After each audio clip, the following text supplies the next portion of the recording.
August 8th is International Female Orgasm Day, and we're celebrating with an entire week dedicated to exploring the business and pleasure of porn. The adult industry as a whole has done surprisingly well during, and in many ways thanks to, the coronavirus pandemic. The stress, isolation, and boredom of lockdown life have prompted huge spikes in overall porn site traffic in recent months, with viewership up by at least 20% at some points this spring over the same time periods last year.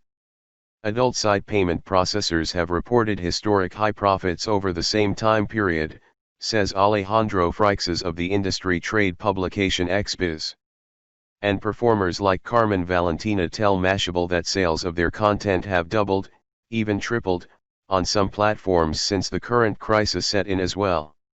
Yet for all these success stories, not every part of the porn world is thriving right now. The pandemic has radically restructured the industry, says Mike Stabile of the Free Speech Coalition, FSC, an industry advocacy group. And that upheaval has left certain categories of content, producers, and performers struggling to stay afloat. It may even force some out of business for good. Perhaps the most striking trend of the pandemic has been the massive growth of premium adult fan sites, like OnlyFans. A shocking number of articles, all published in May, have chronicled this rise. That site reportedly netted 3.5 million new subscribers in March, got a shout-out in a Beyoncé song in April, and claimed that it was receiving 200,000 new users every day in May. Many of these viewers are likely seeking the twin pillars of authenticity and intimacy, which Freixas says drive most porn sales, and which these sites provide through direct communications with stars and, by offering troves of self-shot and seemingly raw content. Hunger for this sort of access and content is especially keen when we all feel anxious and isolated, he adds. A whole new kind of safe sex.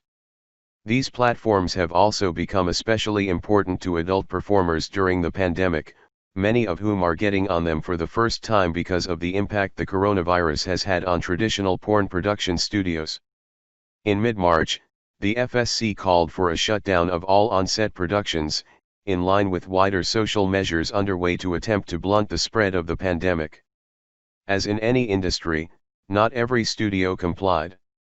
Some tiny porn production outfits whose members all share the same house also kept on shooting content, while complying with pandemic restrictions, by drawing on the small pool of people in their socially distanced bubbles, Freixas adds. But for the most part, the gigs that many performers relied on for part of their income, and as functional high-profile promotions for their personal brands, independent content, and live appearances at clubs, suddenly just vanished. The costs of shutting down production. Despite the moratorium's end, many content producers have opted to stay offline indefinitely, thanks to the costs and complexity of implementing coronavirus safety and testing protocols, or to their firm beliefs that no mitigation strategies can really, reliably keep workers safe yet. Studios are used to closing down, sometimes for weeks on end, when industry health monitoring systems detect HIV infections in their performer pools. The last such shutdown occurred in 2018. The pain may not be temporary. Freixas stresses that the decline of studios and rise of premium fan sites is really an old trend, led by the growing consumer demand for authentic and intimate content over heavily produced and mediated studio fare. He argues that the pandemic has just accelerated it by 5 or 10 years, albeit in uniquely painful ways. Shifting interests in difficult times. Speaking of genres, Alex Hawkins, of the prominent PornTube site X Hamster, notes that viewers have not been searching for usually popular content like MILF and incest roleplay porn over the last few months. He suspects this is a response to the fact that many people are spending more time than they'd like with their families, making these sorts of adult fantasies less appealing than they usually are. Performers may come out on top. Performer and producer Jessica Drake argues that the industry always finds a way of catering to fans' desires, and fans always have a way of finding what they're looking for.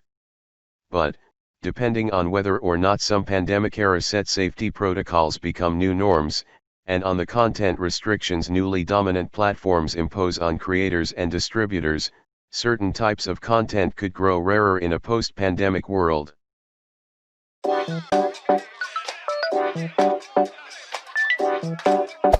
Hey there.